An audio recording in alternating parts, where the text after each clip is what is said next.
Et enfin, dernière partie du chapitre, grand 6, vecteurs collinaires et applications.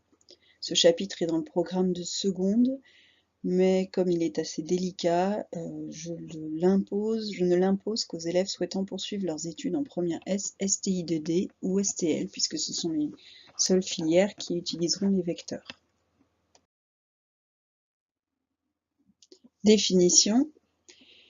Le vecteur V est collinaire au vecteur U si et seulement si il existe un nombre réel k tel que V égale k fois U, c'est-à-dire que le vecteur V est égal à un nombre réel fois U.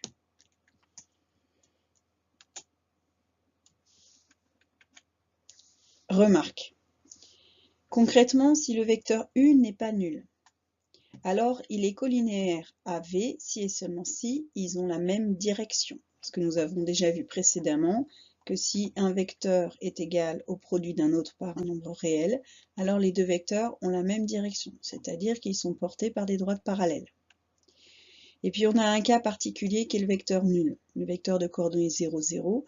Celui-ci, il est collinaire à tous les vecteurs. En effet, il suffit de remplacer k par 0, donc si je fais 0 fois un vecteur, ça me donne un vecteur de coordonnées nul.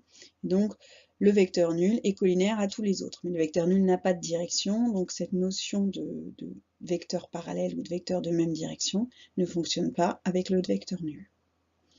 Voyons un exemple. Si j'ai un vecteur U de coordonnées 1, 3 et un vecteur W de coordonnées 2, 6, je remarque que l'ordonnée de W qui est égale à 6 est égale au double de celle de U qui est 3. L'abscisse de W qui est égale à 2 est égale au double de celle de U qui est égale à 1. Donc j'en déduis que le vecteur W est égal à 2 fois le vecteur U. Donc les vecteurs U et W sont collinaires, donc je peux en déduire qu'ils ont même direction. Autrement dit, ils sont portés par des droites parallèles.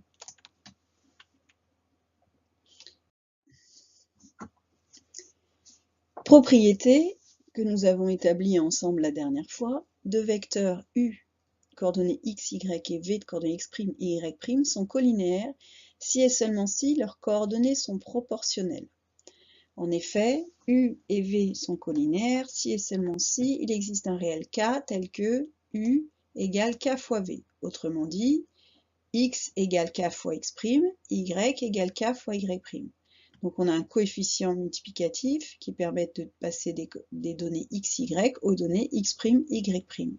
Ce coefficient est appelé coefficient de proportionnalité et donc on en déduit que les grandeurs x, y et x', y' sont proportionnelles. Alors nous, pour montrer que les grandeurs sont proportionnelles, on va utiliser un outil classique qui est le produit en croix. Soit on cherche à prouver que x fois y' égale x' fois y, soit, et ce sera plus rapide, on va dire que x fois y' moins x' fois y égale 0, c'est-à-dire qu'on va calculer cette différence et on va voir si elle est égale à 0. C'est une astuce mathématique pour montrer que deux expressions sont égales. On peut calculer leur différence et prouver que leur différence est égale à 0. Voyons un exemple. Dans un repère considérant les vecteurs U de coordonnées 9,5 et moins 3,5 et V de coordonnées 3, moins 1, ces deux vecteurs sont-ils collinaires? Donc je vais recopier dans un coin mes deux coordonnées de vecteurs afin de pouvoir facilement faire apparaître mon produit en croix. Donc je vais faire 9,5 fois moins 1, moins 3 fois moins 3,5. Ce que j'ai écrit ici. Je fais le calcul. 9,5 fois moins 1, ça fait 9 fois moins 1, moins 9 sur 2, donc moins 9,5. Moins 3 fois moins 3, ça fait plus 9, divisé par 2, ça fait plus 9,5. Donc j'ai moins 9,5 plus 9,5, j'obtiens 0. Et là, je vais faire attention dans ma conclusion. Je vais en déduire, les vecteurs U et V sont collinaires car leurs coordonnées sont proportionnelles. Vous veillerez, s'il vous plaît, à bien mettre les sujets des verbes afin de ne pas construire une phrase qui n'a aucun sens. Donc, le sujet de sont collinaires, ce sont les vecteurs U et V. Et qu'est-ce qui est proportionnel? Ce sont les coordonnées des vecteurs. D'accord? Ce ne sont pas les vecteurs qui sont proportionnels et les coordonnées qui sont collinaires ou je ne sais quoi. Donc vous veillerez à construire une phrase grammaticalement correcte afin qu'elle ait un sens correct.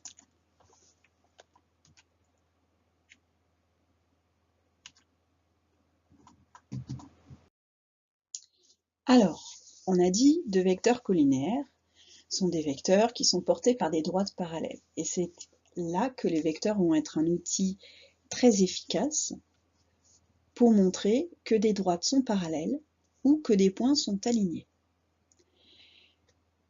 Jusqu'ici, pour montrer que des droites étaient parallèles, vous aviez les parallélogrammes et vous aviez le théorème de Thalès, par exemple.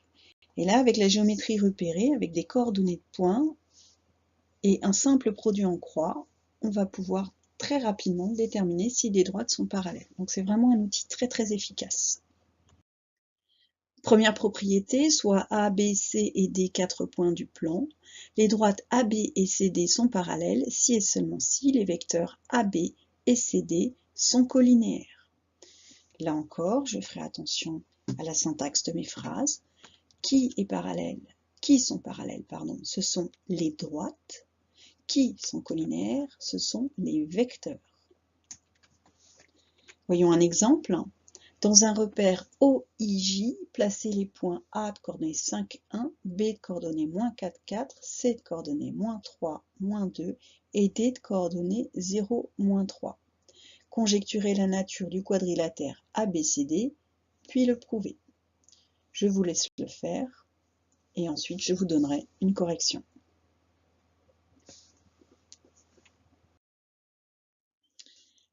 Alors, on a établi que le quadrilatère ABCD semblait être un trapèze.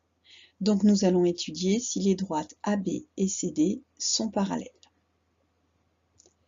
Pour cela, je vais calculer les coordonnées du vecteur AB.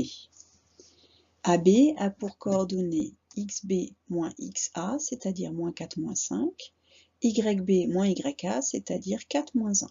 Donc le vecteur AB a pour coordonnées -9, 3. D'autre part, le vecteur CD a pour coordonnées xd moins xc, c'est-à-dire 0 plus 3, yd moins yc, c'est-à-dire -3 plus 2, donc le vecteur CD a pour coordonnées 3, -1. Je vais utiliser le produit en croix, ou rien ne m'interdit d'être astucieux, ou d'avoir un petit peu l'œil, et de remarquer que ici, si je fais 3 fois -3, j'obtiens -9, que si je fais -1 fois 3, -1 fois -3, ça fait 3, et donc ici je peux voir directement qu'en fait le vecteur AB est égal à -3 fois le vecteur CD. Donc si je l'écris, ce sera parfait. Sinon, si je ne l'ai pas vu, je recopie les coordonnées de AB, je recopie les coordonnées de CD pour mettre en valeur mon petit tableau qui me permettra de faire le produit en croix. -9 fois -1, -3 fois 3. -9 fois -1, ça fait 9. -3 fois 3, ça fait -9. 9 moins 9 égale 0. J'en déduis, et vous veillerez à être précis dans votre conclusion, que les vecteurs AB et CD sont collinaires car leurs coordonnées sont proportionnelles. De ceci, j'en déduis que les droites AB et CD sont parallèles. Et enfin, pour répondre à la question qui m'était posée, on en déduit que le quadrilatère ABCD est un trapèze. Vous ferez attention, certains élèves ici vont un peu vite et on a des phrases du genre AB et CD ils sont collinaires, donc ils sont proportionnels, donc ils sont parallèles. Non, on est précis parce que les sujets des attributs sont vecteurs AB et CD sont collinaires. Ce qui est proportionnel, ce sont les coordonnées des vecteurs, et ce qui est parallèle, ce sont les droites AB et CD. Et on fait attention à respecter les notations, parenthèses pour les droites, flèches pour les vecteurs.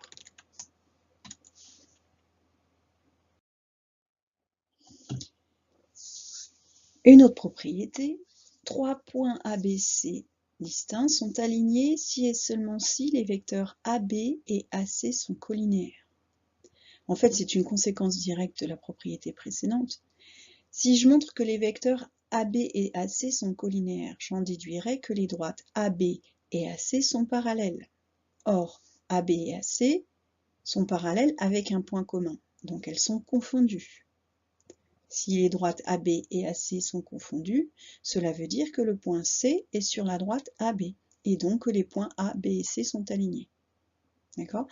Donc on ne va pas refaire ce raisonnement à chaque fois, donc on va utiliser cette propriété. 3 points A, B et C sont alignés si et seulement si les vecteurs AB et les vecteurs AC sont colinéaires.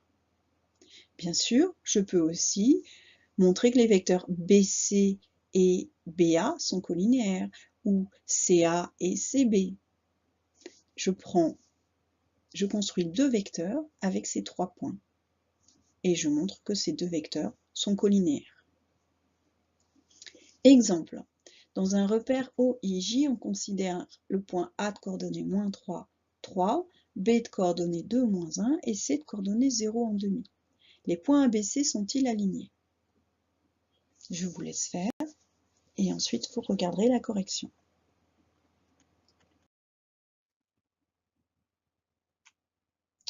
Correction. Je vais d'abord commencer par calculer les coordonnées du vecteur AB.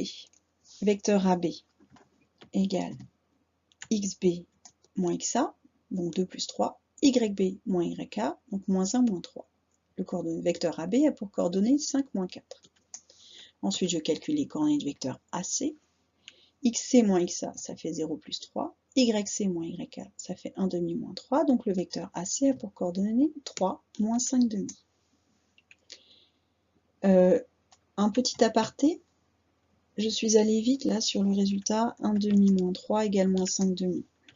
En effet, 1 demi moins 3, je dois soustraire une fraction et un nombre entier. Donc je vais convertir mon nombre entier sous forme de fraction, puis réduire au même dénominateur pour trouver le résultat.